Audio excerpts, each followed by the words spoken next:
연중 제34주간 화요일에 보내드리는 오늘의 강론 담당의 천주교 대성교구 기지시 성당 주임 이경훈 신부입니다. 오늘 복음은 루카복음 21장 5절에서 11절까지의 말씀입니다. 그때 몇몇 사람이 성전을 두고 그것이 아름다운 돌과 자원예물로 꾸며졌다고 이야기하자 예수님께서 이르셨다. 너희가 보고 있는 저것들이 돌 하나도 다른 돌 위에 남아있지 않고 다 허물어질 때가 올 것이다. 그들이 예수님께 물었다. 스승님, 그러면 그런 일이 언제 일어나겠습니까?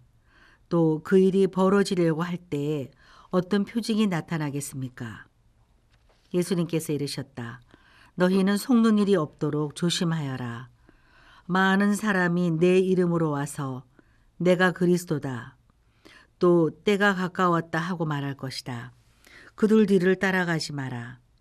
그리고 너희는 전쟁과 반란이 일어났다는 소문을 듣더라도 무서워하지 마라. 그러한 일이 반드시 먼저 벌어지겠지만 그것이 바로 끝은 아니다. 이어서 그들에게 말씀하셨다. 민족과 민족이 맞서 일어나고 나라와 나라가 맞서 일어나며 큰 지진이 발생하고 곳곳에 기근과 전염병이 생길 것이다. 그리고 하늘에서는 무서운 일들과 큰 표징들이 일어날 것이다. 오소서 성령님, 새로나게 하소서. 대전 가톨릭 평화방송 애청자 여러분 안녕하십니까? 자동차가 고장이 나거나 어디가 이상하면 바로 고쳐야 합니다. 그냥 타고 다니다가 큰 사고가 날 수도 있으니까요. 배가 고장이 나도 고쳐야 합니다. 비행기가 고장이 나도 고쳐야 합니다. 돈이 들어도 고쳐야 할 것은 바로바로 고쳐야 합니다. 왜냐하면 그 안에 사람이 타고 있기 때문이고 사고라도 나면 또 다른 사람에게도 큰 피해를 줄 수 있기 때문입니다. 그래서 고장나면 당연히 고쳐야지요. 건물도 그렇습니다. 사람이 사는 곳이니 문제가 있으면 고쳐야 합니다. 하느님께 봉헌된 성전도 그렇습니다.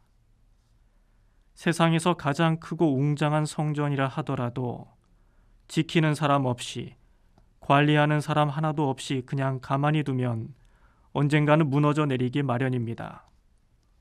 이건 눈에 보이는 성전 건물만을 얘기하는 게 아닙니다. 성전은 누구의 집입니까? 하느님의 집입니다. 그래서 우리는 성전에서 기도하며 하느님을 만나고 있습니다. 그런데 그 성전에서 더 이상 하느님을 만날 수가 없다고 한다면, 그곳에서 더 이상 기도할 수 없다고 한다면, 그 집안에 하느님의 사랑과 자비가 넘쳐나야 하는데 그곳에 하느님의 사랑과 자비를 티끌만큼도 느낄 수가 없다고 한다면 그 집은 고장난 겁니다. 아니, 정확히 표현하자면 그 성전을 지키는 사람들이 고장이 난 겁니다. 성전을 지키고 돌보아야 할 사람들이 그 성전 안팎을 장사꾼들로 가득 차게 만들고 그 성전을 지켜야 할 사람들이 주님의 착하고 가난한 양들은 몰아내고 늑대의 소굴로 만든다면 그 성전은 더 이상 하느님의 집이 아닙니다. 그런 집은 무너지게 마련입니다. 아무리 무겁고 튼튼한 돌로 지어졌다 하더라도 소용없습니다. 지키는 사람이 없으니 시간이 지나면 틈이 생기고 하나씩 하나씩 무너져 내릴 겁니다. 지키는 사람이 없으니 누군가가 와서 완전히 무너뜨려도 막을 수가 없습니다. 그러나 아무리 작고 소박한 성전이라도 지키는 사람이 튼튼하면 걱정이 없습니다. 고장나면 고치면 됩니다. 망가뜨리는 사람이 달려들어도 쫓아내면 됩니다. 지키는 사람이 잘 버티고 서 있으면 그 집은 안전한 겁니다. 이 세상도 그렇습니다. 고장났으면 고쳐야지요. 이 세상이라는 커다란 집이 무너지지 않고 튼튼하려면 어떻게 해야 합니까? 지키는 사람이 있어야지요. 혼자의 힘으로는 불가능합니다.